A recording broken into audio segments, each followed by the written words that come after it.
So, what up mga Diyoswingan? So, for today's video guys, ay pupunta tayo ngayon sa Palawan. Ito pala yung unang first time namin na magbabanding-banding magkakapatid kasama si My Queen. Ito pala yung unang sakay ng atit kuya ko sa aeroplano. Kaya sabi ko, magdala sila ng plastic, baka masuka sila sa biyahe. Sinabi ko din na kailangan nila magtanggal ng tsinelas bago sumakay sa aeroplano. So, at this moment guys, ay nakasakay na kami sa shuttle papuntang Philippine Airlines. Bali 5 araw pala kami mag-i-stay sa Palawan guys. At hindi mangyayari yun kundi sa major sponsor namin. Kaya salamat sa palibreng bakasyon. Salamat sa nag-iisa naming Auntie Jing. Ito pala yung pinakauna naming pupunta sa Palawan. Kaya excited kaming lahat kasi ito daw yung isa sa pinakamagandang pinupuntahan ng mga turista dito sa Pilipinas. Bali 1.5 oras pala ang biyahe papuntang Manila to Busuanga Airport. At nung nakalapag na kami, kailangan mo pala magbayad ng 200 pesos environmental fee. At meron na din palang mga van na naghihintay sa terminal kung saan hotel kayo nakabook. Bali 250 pala per head ang bayad dito. Nakabook nga pala kami dito sa Villa Cadin. Medyo malayo ito sa bayan pero pwede na din. Papunta na pala kami ngayon sa nabook naming kwarto at magpapahinga muna saglit. Medyo dismayado lang kami dito sa lugar kasi hindi raw pala magagamit yung pool. Kaya nag-arkila kami ng motor for 12 hours worth 600 pesos. At pumunta kami dito sa Manikit Hot Spring. Grabe ang init ng tubig dito. Every 10 minutes kailangan mong umahon kasi madedehydrate ka talaga. So ito lang pala yung napuntahan namin sa unang araw. Wala na rin kasi talagang oras eh. Kaya samahan nyo ulit ako sa part 2 ng aking video kung ano yung mga adventures namin dito sa Coron. So ulitin!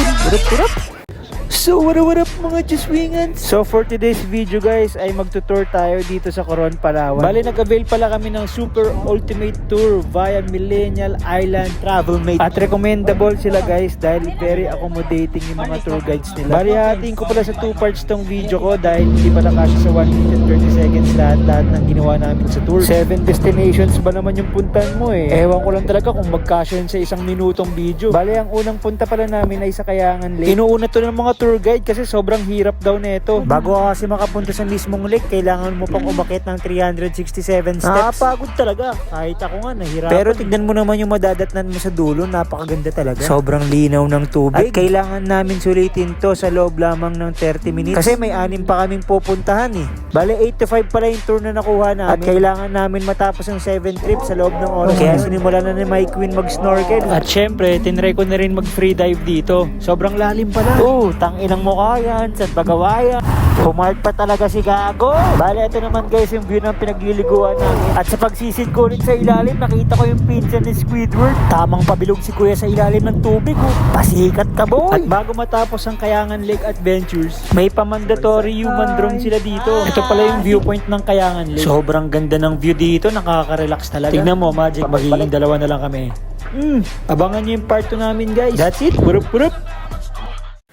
So what up mga Diyoswingan? So another day, another adventure na naman tayo guys. Bale, ito pala yung kadugtong ng last video na in-upload ko. After namin sa Kayangan Lake, nagkayak naman kami para ma-enjoy namin yung view. Dito namin inikot yung isla gamit yung kayak. Sobrang na-enjoy namin to, lalo na yung kuya. Sa sobrang enjoy niya, muntikan pa sila mag-away ni ate kasi lagi silang paikot-ikot. Paano? Hindi sila magkasundo sa kaliwa at kanan. Ayun, paikot-ikot lang sila sa kayak nila. At syempre, pumunta naman tayo sa pinakamasarap na part ng tour. Yun ay ang kumain dito sa Millennial Cottage. Bodel fight kami dito kasama yung mga nag-avail din ng tour. Talagang mapapakain ka ng masarap dahil sa sobrang pagod. Sulit din talaga yung binayad kasi malasa naman yung pagkain nila. At ang next stop naman natin ay dito sa Twin Lagoon Lake. Pinapalibutan to ng 2 rock formation na bundok kaya masarap dito magkayak. At ang next stop naman natin ay dito sa Barracuda Lake kung saan pwede ka mag-free dive basta marunong ka lumangoy. Unang beses ko pala to nag-free dive sa malalim kaya sinulit ko talaga yung paglangoy. Mahirap din pala to no kasi pumapasok yung pressure sa tenga. Napayoga ni Sinyo tuloy ako nang wala sa oras. Ang next stop naman natin ay sa Coral Garden. Dito daw makikita yung bahay ni SpongeBob kaso malabo yung tubig. Di ko tuloy siya mahanap.